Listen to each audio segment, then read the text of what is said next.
Assalamualaikum warahmatullahi wabarakatuh.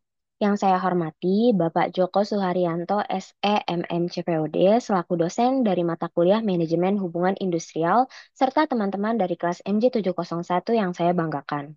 Pada kesempatan kali ini, saya Sepri Malaika akan mempresentasikan hasil dari UAS saya dengan topik kondisi hubungan industrial di PT Telkom Indonesia.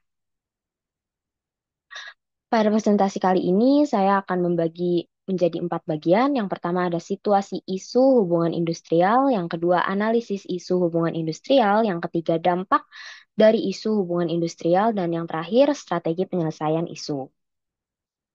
Situasi hubungan industrial pada industri telekomunikasi.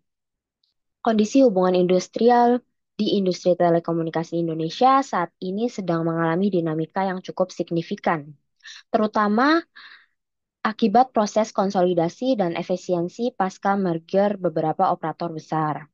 Kondisi hubungan industrial di PT Telkom Indonesia saat ini dipengaruhi oleh sejumlah isu utama, khususnya terkait konflik tenaga kerja akibat perubahan teknologi dan otomatisasi. Baik, kemudian ada isu hubungan industrial pada PT Telkom Indonesia. PT Telkom sebagai perusahaan telekomunikasi dan digital terbesar di Indonesia secara agresif melakukan transformasi digital dan otomatisasi untuk meningkatkan efisiensi dan daya asing. Pemanfaatan teknologi terbaru seperti chatbot dan layanan berbasis AI memungkinkan pengurangan tenaga kerja di sektor layanan pelanggan dan operasional lainnya. Meskipun langkah ini bertujuan untuk efisiensi dan penghematan biaya, dampaknya banyak para pekerja yang merasa terancam atau bahkan kehilangan pekerjaan karena peran mereka telah digantikan oleh teknologi. Ketiadaan regulasi yang secara spesifik mengatur PHK akibat otomatisasi dan AI di Indonesia menciptakan kekosongan hukum, sehingga potensi konflik industrial menjadi lebih tinggi. Kemudian selanjutnya ada analisis menggunakan teori hubungan industrial. Yang pertama ada triparit, yaitu pemerintah, pengusaha, dan pekerja. Hubungan industrial yang ideal seharusnya melibatkan kerjasama antara 3 pihak seperti pemerintah, pengusaha, dan pekerja. Dalam kasus PT Telkom, terlihat bahwa upaya untuk menjaga kondisi kerja yang harmonis di era 4.0 sedang dilakukan oleh unit hubungan industrial. Hal ini menunjukkan kesadaran perusahaan akan pentingnya dialog dengan pekerja. Namun, perluasan skala otomatisasi dan potensi PHK massal memerlukan koordinasi dan komitmen yang lebih kuat dari 3 unsur triparit untuk mencari solusi komprehensif. Kemudian ada negosiasi kolektif dalam menghadapi perubahan teknologi. Serikat pekerja harus proaktif dalam menegosiasikan klausul-klausul yang melindungi pekerja dari dampak negatif otomatisasi.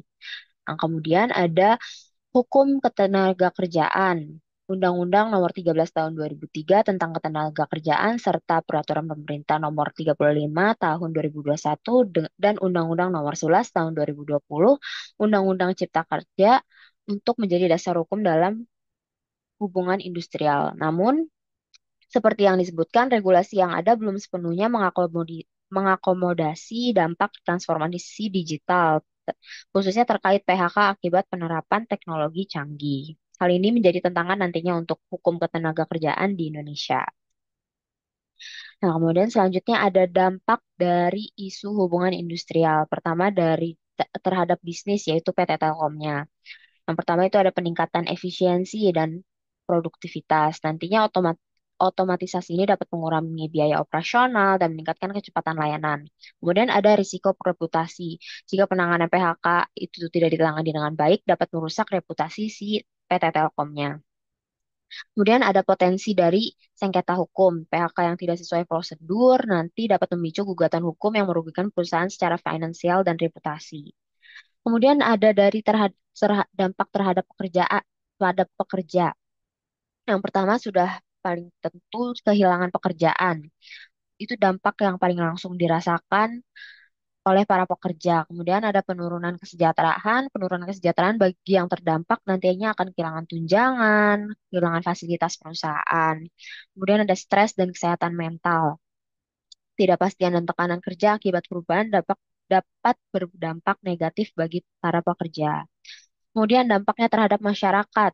Nantinya ada peningkatan angka pengangguran jika banyak perusahaan yang menggunakan otomatisasi. Jadi secara langsung hal ini akan meningkatkan angka dari pengangguran nasional. Kemudian ada kesenjangan sosial yang nantinya kesenjangan antara pekerja yang memiliki keterampilan digital dengan kerja yang tidak akan semakin melebar menciptakan masalah sosial baru.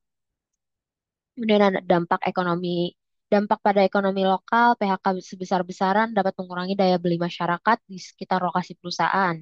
Kemudian yang terakhir, ketidakstabilan sosial yang bermasalah ketenaga kerjaan jika tidak ditangani dengan baik. Nah, kemudian di sini ada strategi penyelesaian konflik. Nah, untuk mencapai hubungan industrial yang harmonis di tengah transformasi digital ini, beberapa strategi yang dapat dilakukan atau rekomendasi yang dapat diterapkan, yang itu yang pertama ada dialog sosial yang intensif dan terbuka. Nah, nantinya PT Telkom dan Serikat Pekerja harus secara rutin mengadakan dialog biparit yang untuk membahas dampak otomatisasi, rencana restrukturisasi, dan langkah-langkah mitigasinya. Komunikasi yang transparan ini akan membangun kepercayaan antara karyawan dan perusahaan. Kemudian yang kedua, pengembangan sumber daya manusia yang adaptif. Dan nantinya perusahaan bisa menginvestasikan secara signifikan seperti reskilling, upskilling bagi karyawan yang memiliki agar karyawan bisa memiliki kemampuan yang relevan. Kemudian kebijakan kompensasi dan perlindungan yang adil. Jika nantinya PHK tidak dapat dihindari dan perusahaan harus menyediakan paket kompensasi yang adil dan sesuai dengan ketentuan hukum, bahkan melebihi jika memungkinkan untuk menunjukkan tanggung jawab sosial perusahaan. Kemudian yang keempat, fleksibilitas dalam hubungan kerja. PT Telkom Indonesia dapat menerapkan model kerja yang lebih fleksibel seperti kerja jarak jauh atau jam kerja yang disesuaikan, dapat meningkatkan kepuasan karyawan dan adaptabilitas perusahaan. Dan yang terakhir ada peran pemerintah sebagai mediator dan regulator. Nah, contohnya seperti reformasi hukum ketenaga kerjaan. Pemerintah perlu segera merevisi atau menambahkan regulasi yang lebih spesifik mengenai ketenaga kerjaan di era digital, termasuk perlindungan terhadap PHK akibat otomatisasi dan AI. Dengan menerapkan strategi ini, nantinya diharapkan PT Telkom bisa mengelola dampak transformasi digital dengan lebih humanis, menjaga hubungan industrial yang harmonis, serta mencapai tujuan bisnisnya di tengah persaingan global yang semakin ketat. Sekian presentasi saya kali ini. Kurang lebihnya mohon maaf. Wassalamualaikum warahmatullahi wabarakatuh.